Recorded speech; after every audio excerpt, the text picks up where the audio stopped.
thank you for standing by. All participants will be in a listen-only mode until the Q&A session. This call is being recorded. If you have any objections, please disconnect at this time. I would now like to turn the call over to Melissa Plaisance, GVP of Treasury and Investor Relations. Thank you. You may begin. Good morning, and thank you for joining us for the Albertsons Company's fourth quarter 2020 earnings conference call.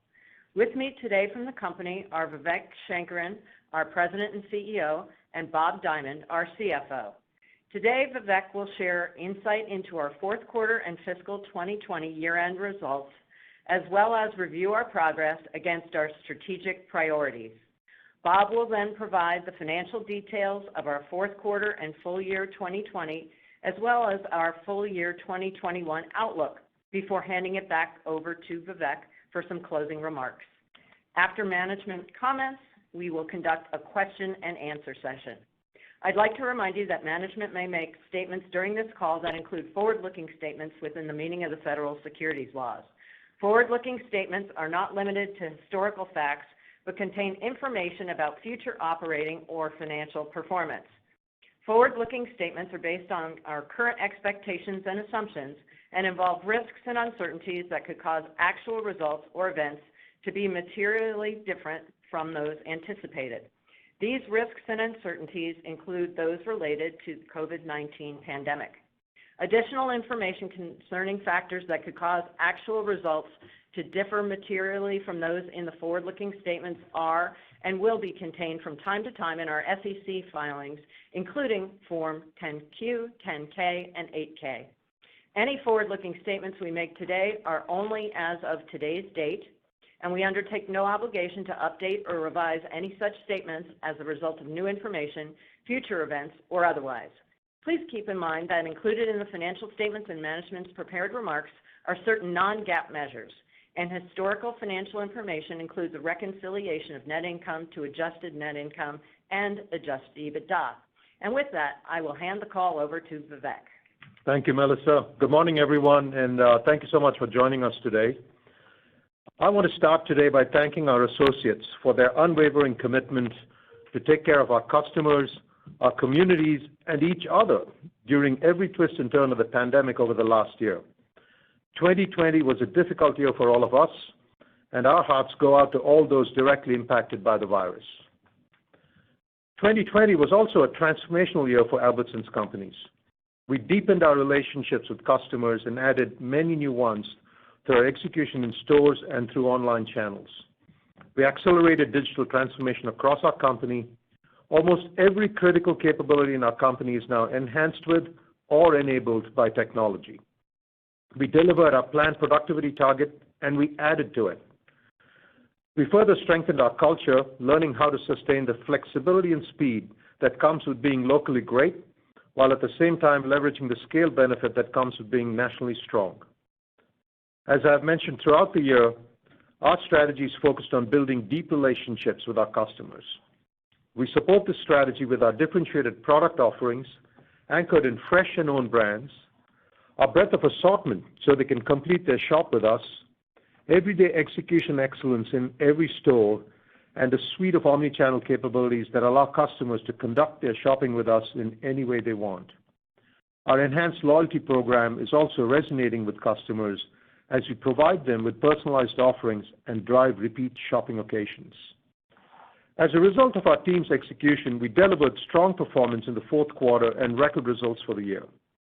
Our full-year results exceeded our outlook across all key metrics, with ID sales up 16.9%, adjusted EBITDA up over 60% to $4.5 billion, and adjusted EPS growing 212% to $3.24. And Q4 ID sales were 11.8%, with continued market share gains in both dollars and units.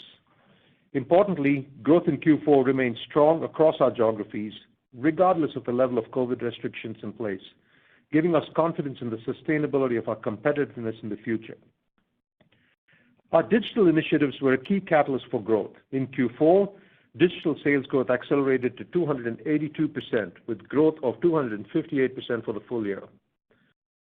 Membership in our Just For You loyalty program continued to accelerate sequentially and has been up over 20% year over year each quarter and is now at 25.4 million members with a 93.1% retention rate.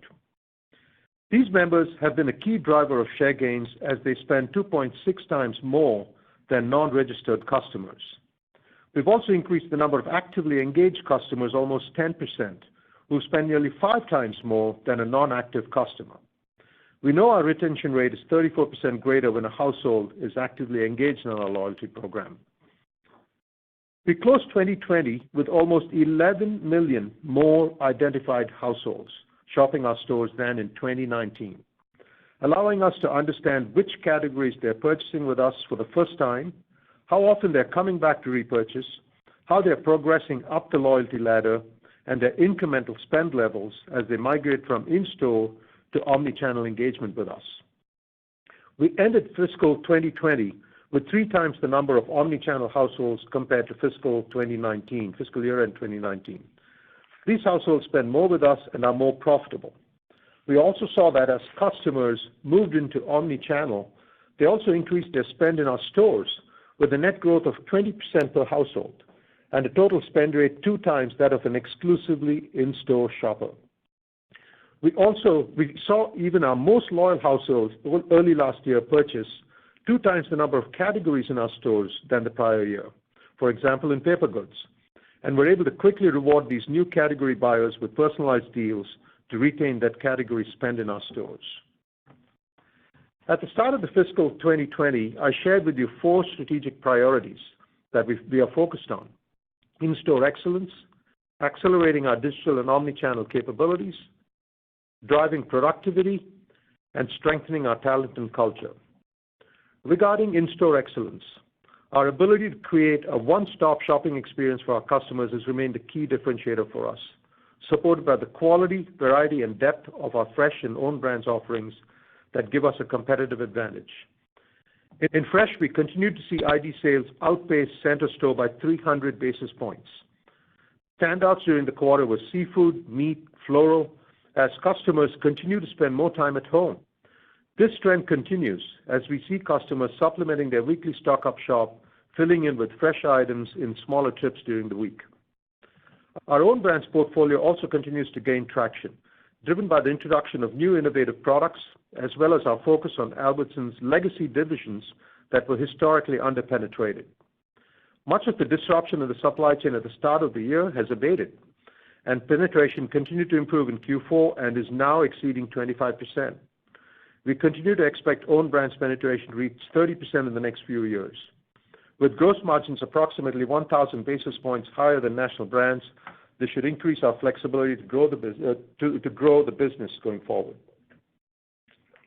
We are continuing to innovate and expand our portfolio of brands, moving quickly to meet evolving consumer preferences. As a result, we launched over 1,200 items in fiscal 2020, well above our stated goal of 800-plus new items for the full year. We're also working on some exciting changes to our meals program that will give us significant growth opportunities. We're expanding the rollout of our Ready Meals program in our United division to other divisions, where we make ready-to-eat, ready-to-heat, and ready-to-cook meals in our stores. Finally, we continue to invest in our stores. We opened 9 new stores and completed 409 upgrades and remodel projects during fiscal 2020. Moving on to our second priority, the acceleration of our digital and omni-channel capabilities. Digital continues to be a key growth driver for us as we achieved over 200% digital sales growth in each quarter this year, demonstrating the strength of our digital offerings to capture consumer demand for more convenient shopping experiences.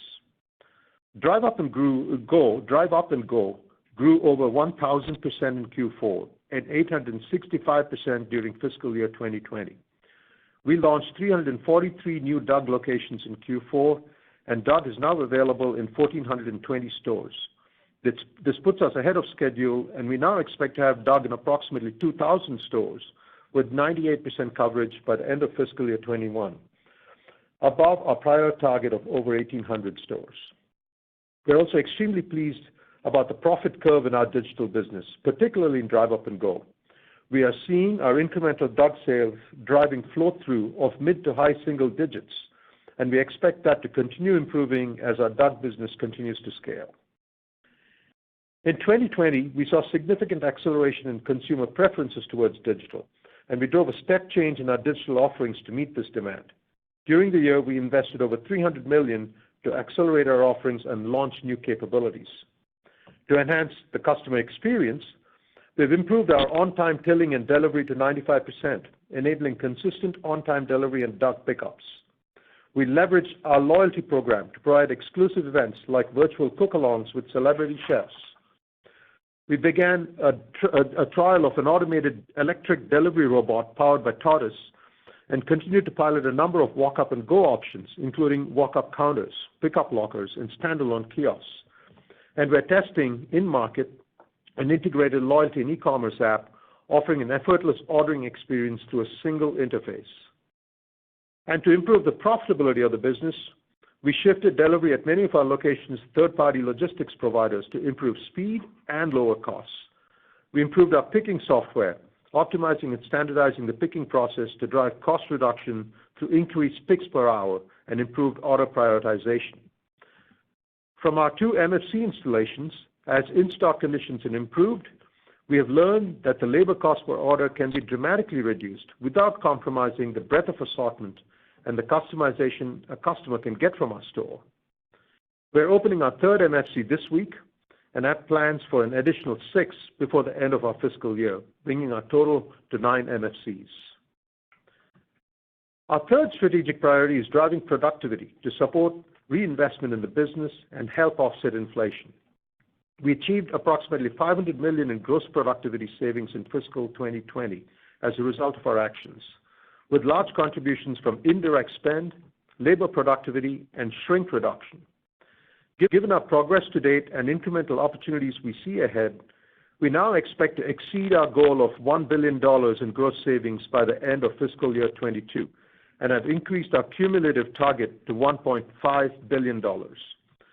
The additional $500 million in savings is principally driven by new projects related to the transformation of our supply chain and the additional cost reduction programs and further optimization of our promotional spend. Our 4th priority is strengthening our talent and culture and supporting the communities we serve. We're committed to adding talent in key areas and recently announced that we have hired a new Chief Data Officer to lead efforts in translating data into an enhanced customer experience. In addition, I would like to call out the contributions of our pharmacy teams to our communities. Partnering with the Department of Health and Human Services and with local authorities, they have administered 3.1 million COVID vaccine doses as of Friday last week. We are very proud of how nimble our pharmacy teams have been to support this effort, delivering the service in our stores and in several off-site locations, enabling easy scheduling through our app, executing with high throughput, and emphasizing equitable distribution and dispensing of vaccines. We are now providing access to vaccines in 100% of our locations. In total, we have hired 1,000 new associates and trained 2,000 pharmacy technicians to support this effort and invested in technology solutions, including handheld devices, to make it easier for our associates to facilitate these transactions outside our stores. During fiscal 2020, we also supported our communities with food and charitable donations totaling $260 million. For example, through our Albertsons Foundation Nourishing Neighbors program, we gave $95 million of support to the communities in which we operate and reached 13 million individuals and over 3,000 organizations. And we assisted our neighbors in Texas following the unprecedented winter storm there, matching the first $250,000 raised in our stores. These actions are all part of our ongoing focus on ESG. We recently completed a new materiality assessment, which will be the foundation for our ESG strategy and initiatives going forward as our efforts here continue to evolve. We've already identified high priority areas, and you can expect to hear more from us on topics such as diversity, equity, and inclusion, energy and emissions, product and consumer packaging, food waste, and community stewardship. And last week, we announced our commitment to setting a science-based target to reduce carbon emissions. And now I would like to ask Bob to cover the details of our fourth quarter financial results. Thanks, Vivek, and hello, everyone. I'm pleased to provide details on our strong fourth quarter and record fiscal 2020 results. For the quarter, total sales were $15.8 billion, driven by our 11.8% increase in identical sales. Our gross profit margin increased to 28.9% during the fourth quarter of 2020, compared to 28.6% in Q4 2019. Excluding the impact of fuel, our gross profit margin increased 10 basis points, primarily driven by improvements in shrink expense and sales leverage, partially offset by investments related to our growth in digital and strategic investments in price. We continued to see significant sales leverage on expenses in the fourth quarter. Excluding fuel and one-time pension charges, our selling and administrative expenses decreased 80 basis points compared to the fourth quarter last year.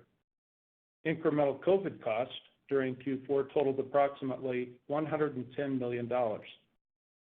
Interest expense declined $28 million to $113 million during the fourth quarter of 2020, compared to $141 million during the same quarter last year, primarily driven by lower average interest rates as a result of our refinancing transactions and lower outstanding borrowings. Adjusted EBITDA was $917 million, compared to $756 million, or $702 million excluding the extra week during the fourth quarter of fiscal 2019. The 30% growth in adjusted EBITDA represents a strong flow-through of approximately 15%. Adjusted net income was $347 million, or 60 cents per fully diluted share, compared to $194 million, or 33 cents per diluted share during the fourth quarter last year. Turning to the full year, we delivered strong results that were above the outlook we provided last quarter. Identical sales finished the year at 16.9%, above our expectation of approximately 16.5%. Adjusted EBITDA finished the year at $4.5 billion, driven by strong sales leverage, both in gross margin and in selling and administrative expenses that translated to strong flow-through. Adjusted EPS finished the year at $3.24, which was 9 cents per share above the top end of the range of our outlook we provided during the third quarter call. Our strong results have generated very robust operating free cash flow of $2.3 billion in fiscal 2020. Our capital allocation priorities remain unchanged and include reinvestment to drive profitable growth, continued deleveraging, and returns to shareholders through our 40-cent per share annual dividend and opportunistic share repurchases. Capital expenditures were approximately $1.63 billion during the year, and we completed 409 remodels. We also accelerated technology-related investments, including those in digital. As we've outlined, these high-return projects included both in-store and productivity initiatives in manufacturing and supply chain, and in merchandising to expand our meals program, as well as in digital, including incremental DUG rollouts and other technology initiatives intended to drive efficiencies and future productivity.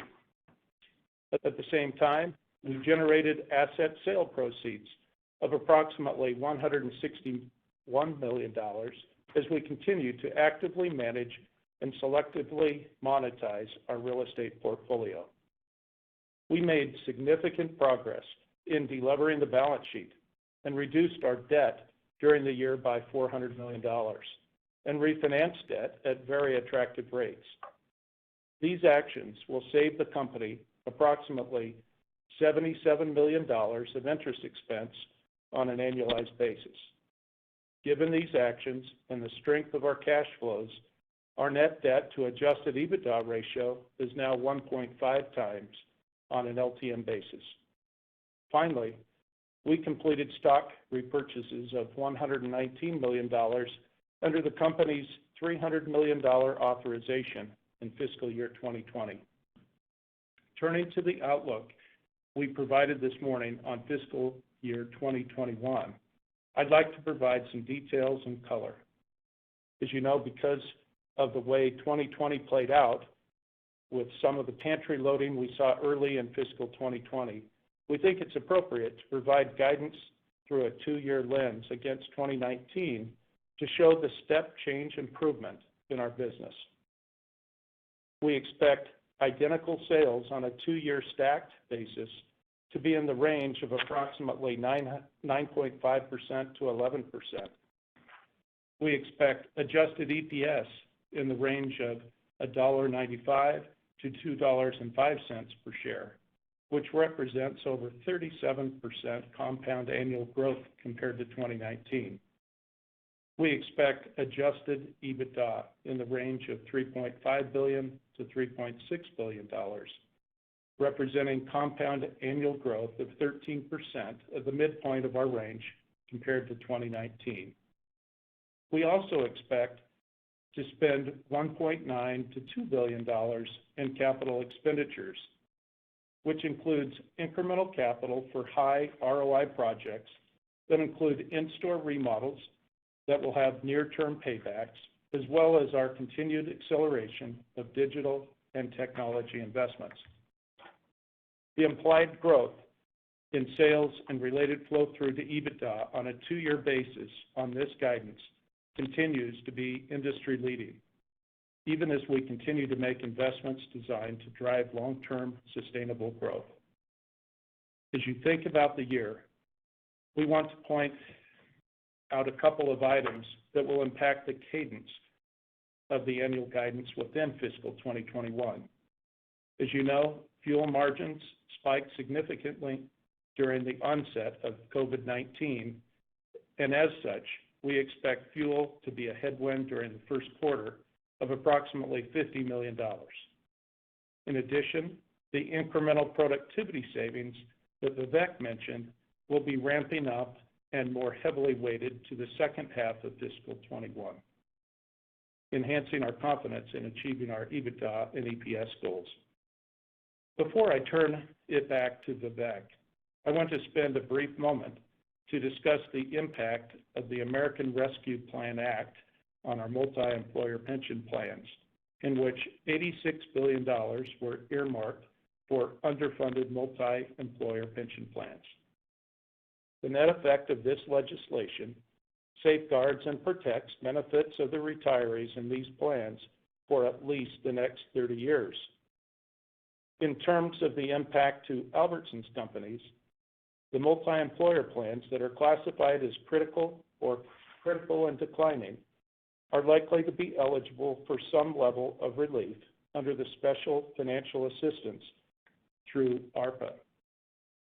Though the amount of financial assistance received will vary by plan, we currently estimate that these plans represent over 90% of our estimated share of the $4.7 billion total underfunding of all the multi-employer plans to which we contribute. Pending details on how the program will work, we expect the financial assistance program will provide the necessary funding for the multi-employer plans to which we contribute to remain solvent through at least 2051. It also ensures the health of the PBGC, which is the guarantor of participant benefits for these multi-employer plans. We do not anticipate that our cash contributions to these plans will change in the near term as we continue to fund what we always have based upon collective bargaining agreements. And as we have consistently indicated, the legislation confirms that the underfunded liability related to these plans is not an obligation of the company. And now, Vivek will provide some closing remarks. Hey, thank you, Bob. Before we turn to Q&A, I want to share a few closing remarks. Fiscal 2020 was a transformational year for Albertsons companies, and we believe the changes we have made to our business have enhanced our ability to retain our customers, continue to drive share growth, and grow from a higher baseline relative to our pre-pandemic trajectory. We've learned a lot from the pandemic, both in terms of customer behavior and how to operate the business more efficiently. We're emerging from this crisis more digitally focused, both in-store and online, and elevating the service our customers expect, while at the same time being more productive and in doing so delivering more profitable growth. We've further strengthened our financial position. We've generated strong free cash flow, allowing us to accelerate investments in initiatives that will support future growth, reduce debt, pay our dividend, and repurchase shares. And through debt reduction and refinancings, we have truly transformed the balance sheet, and we're approaching the future from a much stronger position. And we are continuing to develop and execute our ESG agenda, enhancing the sustainability of our operations, supporting the communities in which we operate, and investing in people with an unwavering commitment to diversity and inclusion across the organization. As I reflect on some recent topics of interest in our industry, I would like to share some insights on the first 7 weeks of fiscal year 21. I realize this is unusual, but we live in unusual times, and you will ask us these questions anyway, so here goes. Our sales momentum continues, with growth in market share in food and on a two-year basis in MULO. When looking at our average weekly sales dollars, sales are trending at approximately the same levels that we exited the fourth quarter on a seasonally adjusted basis, taking into account holidays, in spite of significant business reopenings across the country. We are seeing continued strength in sales of items that have been elevated throughout the pandemic, such as meat, seafood, produce, eggs, breakfast cereal, and high-end wines, that provide evidence that some important food and beverage categories that shifted from food away from home are still being consumed at home. But we've also seen, as we expected, some categories falling below pandemic levels, such as soup, pasta, and pasta sauce. While food at home inflation is still at recent high levels and could be sustained at these levels for some time, we have planned our business assuming inflation of 1 to 2% this fiscal year. And we expect a rational competitive environment to prevail, driven by relatively tight supply, sophistication in promotion management, and more digital promotions. With all this as a backdrop, we are confident in our ability to continue to produce strong results. I want to reiterate my thanks to our entire team of approximately 300,000 associates. I'm so proud of what they have done to serve our customers and communities over the last 13 months. And we'll now take your questions. Thank you. We'll now be conducting a question and answer session. If you'd like to be placed in the question queue, please press star 1 on your telephone keypad. A confirmation tone will indicate your line is in the question queue. You may press star 2 if you'd like to remove your question from the queue. For participants using speaker equipment, it may be necessary to pick up your handset before pressing star 1. One moment, please, while we poll for questions. Our first question today is coming from Edward Kelly from Wells Fargo. Your line is now live. Yeah, hi. Good morning, guys. Vivek, I just wanted to, first just, clarify one thing that you said about quarter-to-date trends. I think you said in line with the exit of Q4. So I guess at the end of the day, are you talking about quarter-to-date trends that are above the high end, that 11% number that you talked about for the tier stack expectation for 2021? No, Ed, the way to think of it is what we've tried to do, because it's so difficult to think about the laps and such, we've tried to model the business on dollar sales on a weekly basis, okay? And the assumption we had made going into the year is that the dollar sales on a weekly basis will kind of remain like the way we closed out the year, the last few months of how we closed out last year, and of course adjusting it seasonally, and that's what we're seeing.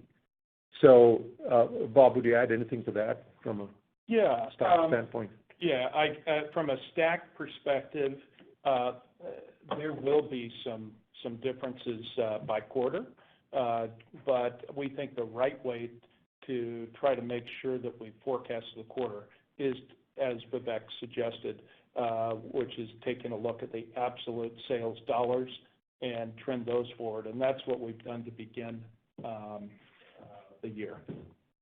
And we're tracking along that very closely.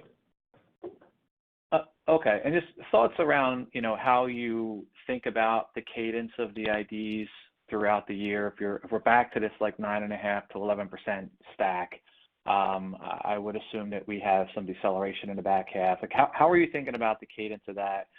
And then I did have a follow-up on this, the differences geographically, because you've said that they've been kind of consistent. Maybe just more color there, because I don't think dining out trends are consistent, right? There do seem to be differences with, say, states that have less restrictions, for instance. Yeah, Ed, so the way we've thought about the business, the further out you go, the harder it becomes to predict what the top line is going to be, which is why we've said we want to have strong productivity programs yielding in the second half of the year. So if the sales turn out to be better than we have imagined, it'll be a strong second half on multiple dimensions.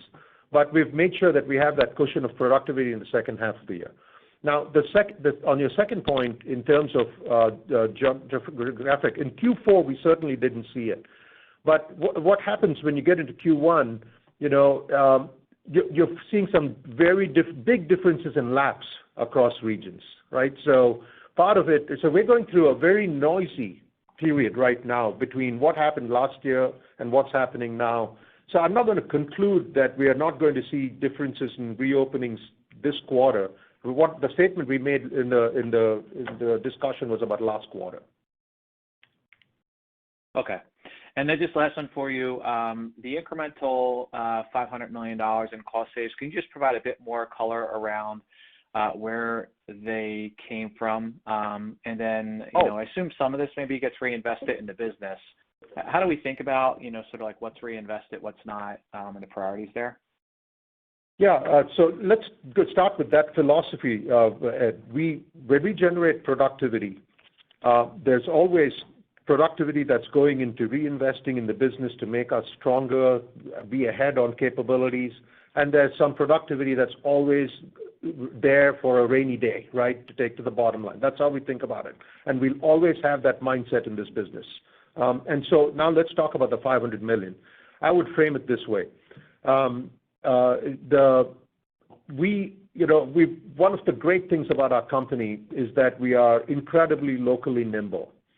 And we've learned a lot through this pandemic at how that is an advantage to us and how we are able to react with speed. But we've also learned through this pandemic what of that is extremely important to preserve, okay? And we're going to preserve that. But we also we are 13 divisions we are 13 supply chains in the company, and we're 13 buying organizations in the company. We're going to change some aspects of that. And by changing some aspects of that, we get a lot of leverage, both in the supply chain, in the design of the supply chain, and making things easier for our supplier partners, and in the discussions on how we buy. So those are completely two new topics that are substantial programs that we've launched and will continue over the next 2 years. Great, thank you. Thank you. Our next question is coming from Ken Goldman from J.P. Morgan. Your line is now live. Morning, Ken. Hi, thank you.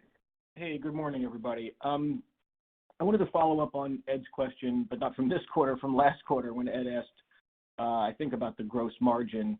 And Bob, I think at the time you said it should be relatively flat. You weren't quantifying it necessarily, but I just wanted to see if there was any update there, anything you could tell us about your gross margin ex fuel for 2021 with the benefit of a little more time. Yeah, we're still.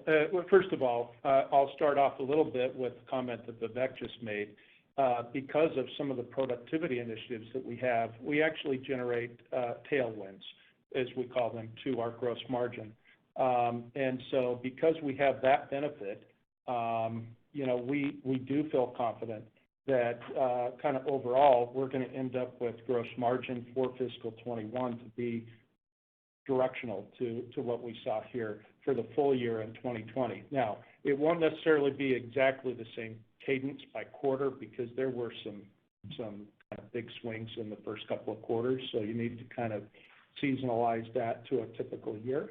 But overall, we feel very good about our ability to kind of keep gross margins at the full year level, which is a nice step up from where we were running in 2019, of course. Yeah, Ken, I mean, if you think about, I'll give you 4 initiatives. All of these are substantial, right? So I've always talked to you about this notion of we're going to have gross margin tailwinds that we judiciously invest back so that we can strengthen the business. So 4 big ones. First is own brands penetration coming back, 1,000 basis points on every one of those items. The second is we are excited about our shrink initiatives. You know, it's redoubling our confidence that our shrink initiatives are working. And then we just added 2 big ones, supply chain and the entire cost of goods, buying those things differently, right? And those things that are mostly national. Those are substantial pools of gross margin tailwinds. And then there's the mix issues, but I'll stop with those 4, and we see a lot of upside there. Okay. No, that is helpful. Thank you. And then, Vivek, I wanted to follow up. You gave some examples of some categories that continued to do well after some areas have reopened, meat, seafood, cereal, wine, I think. Yeah. You also gave some examples, I think you said soup and pasta, maybe pasta sauce, that are sort of below recent levels. You know, I wanted to know if you, and I don't mean to put you on the spot here, but, you know, I can understand the meat and the seafood side, the wine side, surely. But what is the distinction between certain sort of center store categories, whether it's cereal or pasta or soup? You know, what do you think is driving one to continue to do better versus another that isn't necessarily doing quite as well? Is it really just a question of, hey, people stock up on things like soup and pasta, and you're just lapping it? Is that the issue? That's it, Ken. You got it. So what we're seeing. So hey, nobody's short on paper now, right? So I think we're seeing things that have been loaded in the store, and so that's in the pantry. So you got that. That's always there, but you're working more from home, and you're eating more breakfast at home, and you're eating more lunches at home, which is continuing to drive that fresh consumption. So it's remarkable. We're continuing to see steady fresh consumption and the same kind of frequency of purchases on fresh. And people are feeling comfortable that they've got enough in the pantry on some other products. Understood. Thank you. Thanks, Ken. Thank you. Our next question today is coming from Robbie Ohms from Bank of America Merrill Lynch. Your line is now live. Oh, hey, good morning, everybody.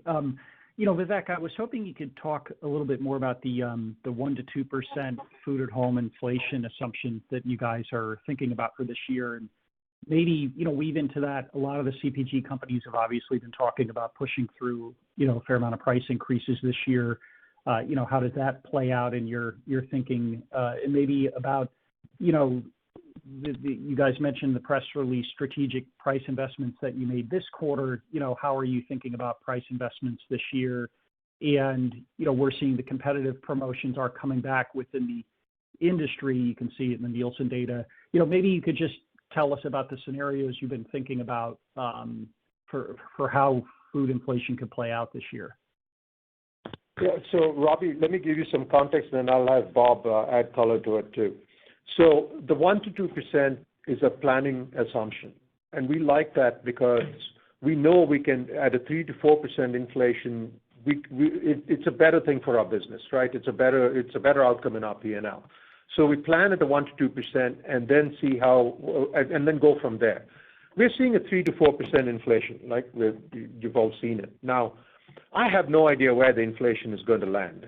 We don't, right? But here's a few things to consider. One is that the demand is still ahead of supply in so many categories. It's still the case. Okay. 2, we've got a consumer. We should never generalize this, but by and large, the consumer is healthy. They've got cash. And so, you know, to me, it's as if it's a demand-driven inflation. I think you're going to see consumers still shopping these categories. Now, if it goes beyond that 3 to 4%, then here's what's going to happen. We're going to have difficult conversations about how much we can accept, because we're not going to pass through all of it, and we're going to have difficult conversations up and down the supply chain if it gets to a place where it's going to exceed that 3 to 4%. The last thing I'll leave you with is, yes, a lot of this inflation that you're hearing about from CPGs and others, the nice thing about when it is planned and when it is when you have some sense for how it might shape up, it's more manageable. The ones we worry about are the spikes, and we're not seeing any of those emerging at this time, Robbie. But that's the planning. That's the planning approach we've taken to inflation. Bob, anything else you'd add? I think you've covered it well. The 1 to 2% really is just our baseline planning process, and any upside from that typically will flow through either to the bottom line, or we may choose to utilize that to drive the top line. But I think you've covered it well. And in pricing, Robbie, our pricing investments continue. We do it surgically. We're doing it in all the time, every quarter in different markets. And when it comes to promotions, we are not seeing a significant step up anywhere in the market. We think it's quite rational.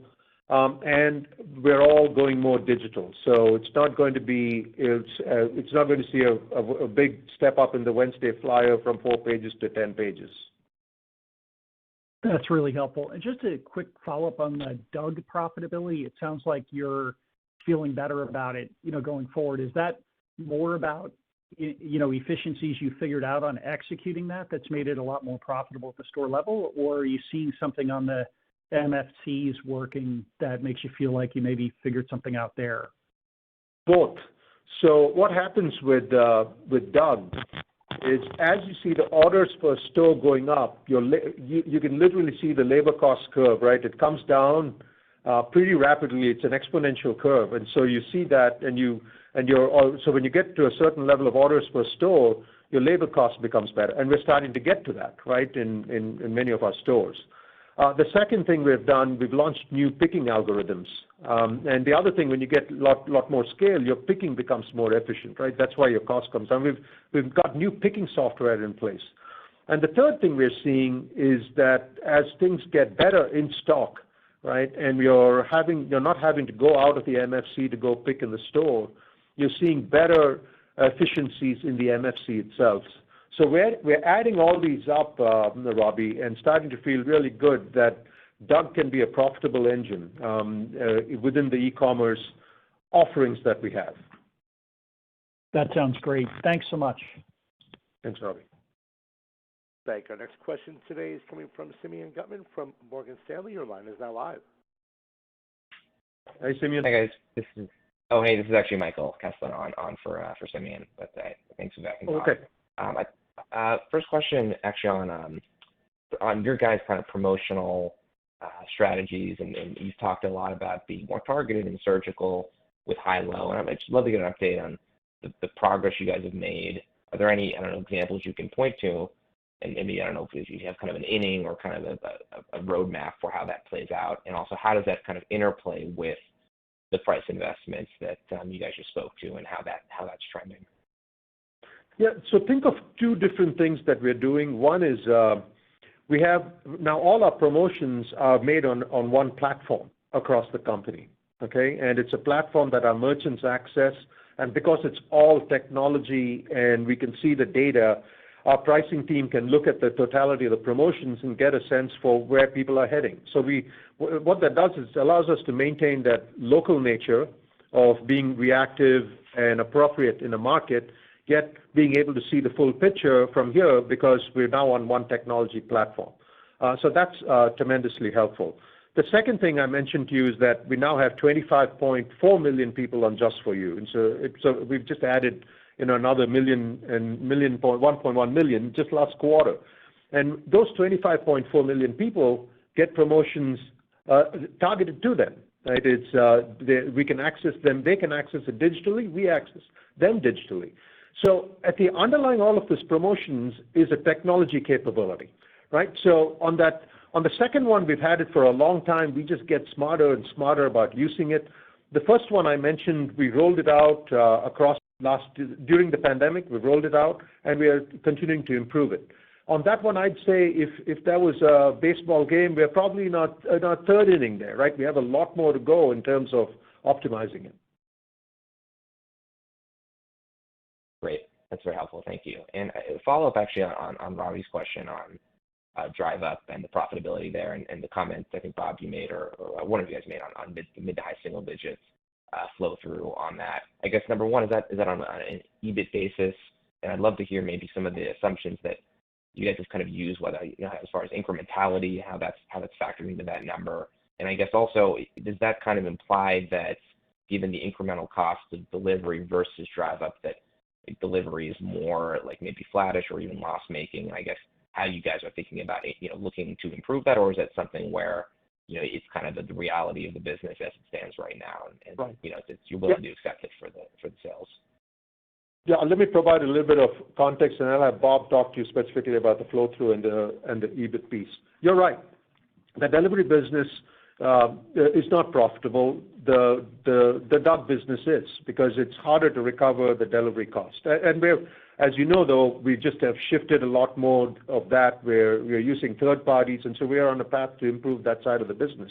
But that will be the harder one to get right on profitability over time.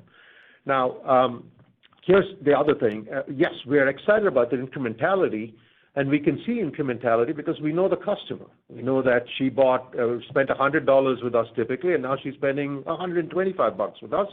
And that $25 is coming from e-commerce. And so we're able to track that incrementality. But we are fully cognizant that you don't build a big business all purely around incrementality, because at some point that business too has to become on a unit basis profitable. But we've got some time, right? We've got other things in our P&L that are driving productivity that can allow us to make these investments. And that's how we're working it. And I've talked to you about some of those improvement initiatives in e-commerce. But Bob, can you clarify the flow-through comment? Yeah, definitely. So when we look at DUG, as you know, that was our fastest growing segment of our e-commerce this past year. And because of that, we're getting tremendous scale benefits, which are now coming through in our latter quarters, where we are seeing on an incremental basis the mid to high single digit EBITDA is what we're looking at there, which is effectively the same as EBIT in that particular business because there's not much amortization. But anyway, so we just look forward to, as we continue to see that business scale even higher, as well as factor in the savings from MFCs in the future, that mid to high single digit rate will continue to improve. Yeah, and the only thing I'll add on delivery is we have prioritized speed. We believe time is money, that people are going to expect shorter and shorter delivery windows, and we have absolutely prioritized that, and that fits with what we're doing with stores and MFCs. And we'll stay on that path for a long time. Great, thank you. Thank you. Next question today is coming from Karen Short from Barclays. Your line is now live. Hi, Karen. Hey there. I just wanted to go back to this weekly sales commentary as it relates to 1Q. So if I take what the weekly sales look like they were doing in 4Q, I'm not doing average weekly sales per store, but just weekly sales, and I bring that forward to 1Q, I'm backing into kind of a negative 9.5 comp in 1Q. Can you maybe just let me know if that's kind of directionally accurate? Because I think the way you described it was just a little nuanced. Yeah. Go ahead. Yeah, I'll start off, and Vivek, you can fill in any blanks that you think I missed. First of all, what you need to do is we took the fourth quarter average weekly sale run rate, but then we had to adjust it seasonally for the first quarter because, as you know, you have stronger holidays in the fourth quarter. We need to kind of normalize there, if you will. So that would be maybe the one adjustment that I would say relative to what I think I heard you say.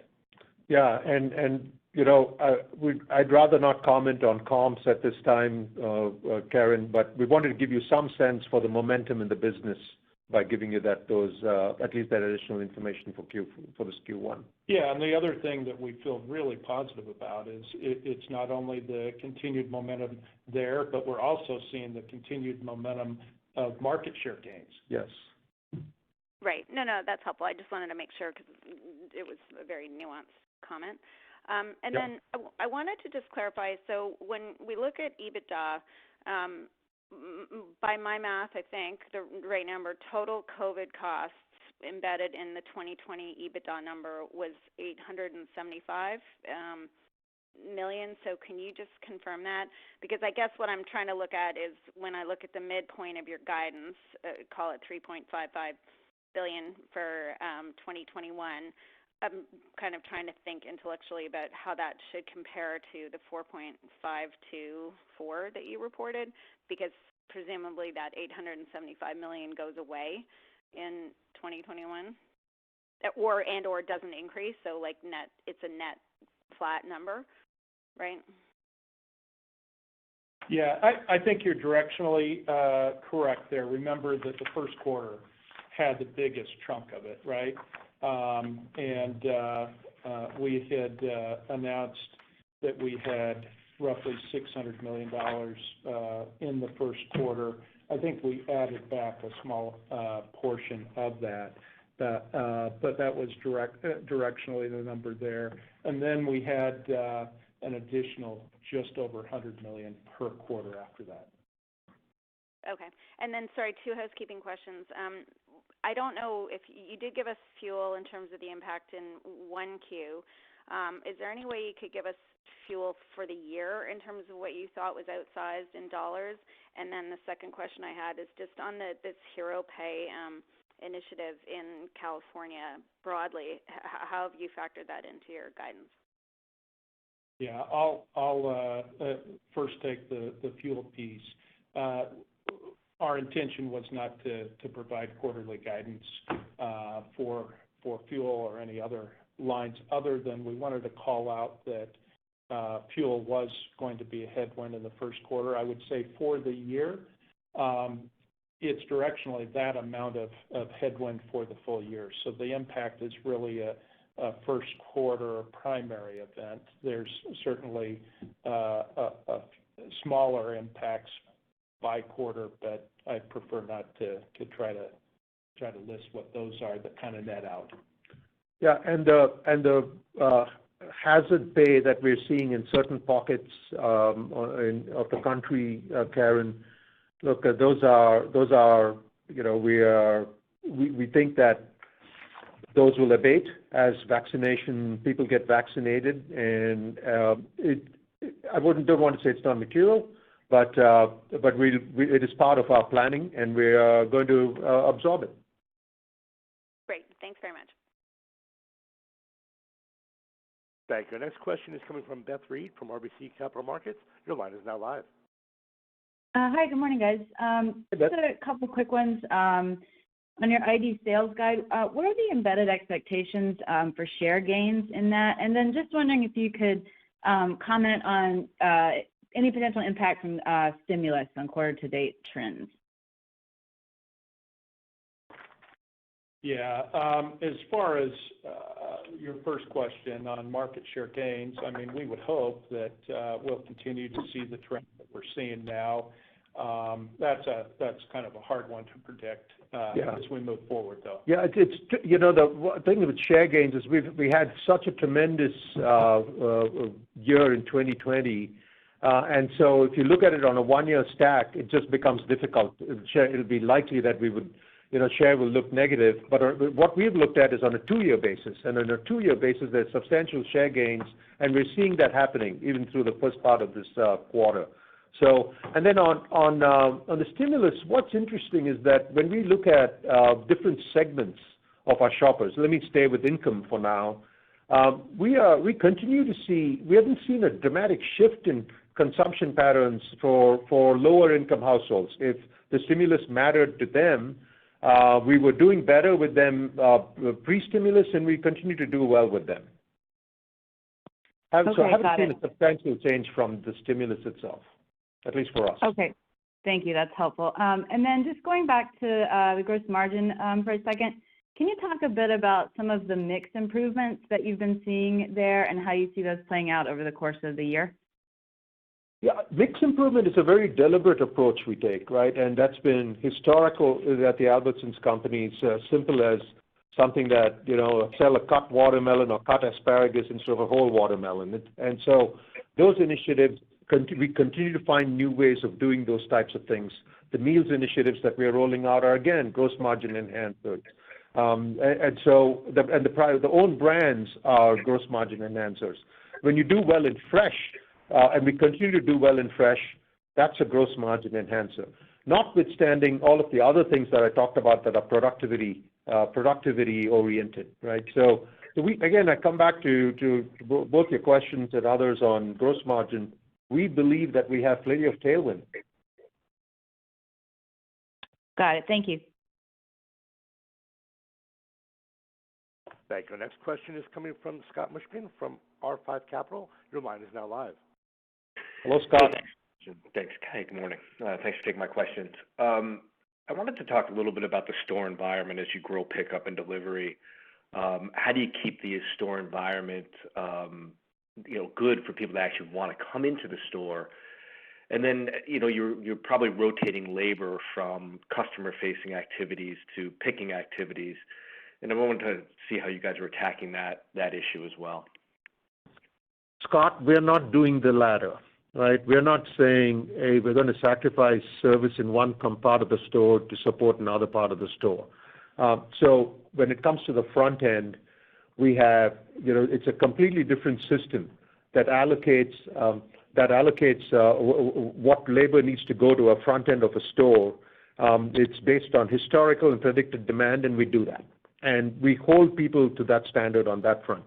We're adding labor to the store for e-commerce, which is why, and you have to add that labor in kind of like block increments. You don't say it's half a person, and you have to add a block to get it going, which is why as orders go up in a store, you see the improvement in profitability. Now, the other thing I'll tell you, Scott, is, we are a higher index on fresh. The way you win in fresh is you don't just stock it up in the morning and then revisit it at the end of the day or the next morning. You're in the store working fresh all the time.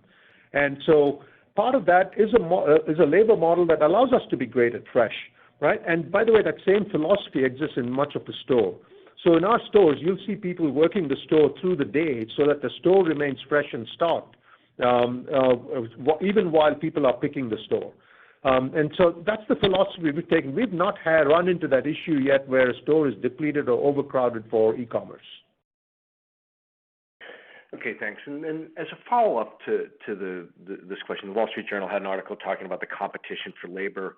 And given that you guys are growing these businesses where you're going to be adding labor, how should we look at kind of labor costs as the year progresses? Is it something you guys worry about, and what are you doing to control that line item? Yes, Scott. A lot of our labor is unionized, and we have contracts with our unions. They come up every so often for renewal, and they're typically negotiated for 3 years or 5 years.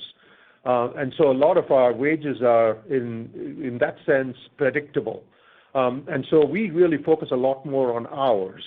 So you add hours in some places, you drive productivity in other places to take the hours back out. And then we have all of these initiatives, right? Like we've talked about in the past, FAR, which is an ordering program, production scheduling programs, et cetera, that drive and automation that we're doing that continue to drive productivity in labor hours. And that's how we manage that equation. Thanks, guys. Thanks, Okay. Scott. We have time for 2 more questions. Great. Certainly. Our next question is coming from John Heinbockel from Guggenheim. Your line is now live. Hey, John. Hey, Vivek. I know you guys added 4.5 million, roughly, loyalty customers this year. And I know omnichannel was up 3x. How many actual omnichannel households did you add? Relative to that, I'm curious how many are coming as omnichannel, and then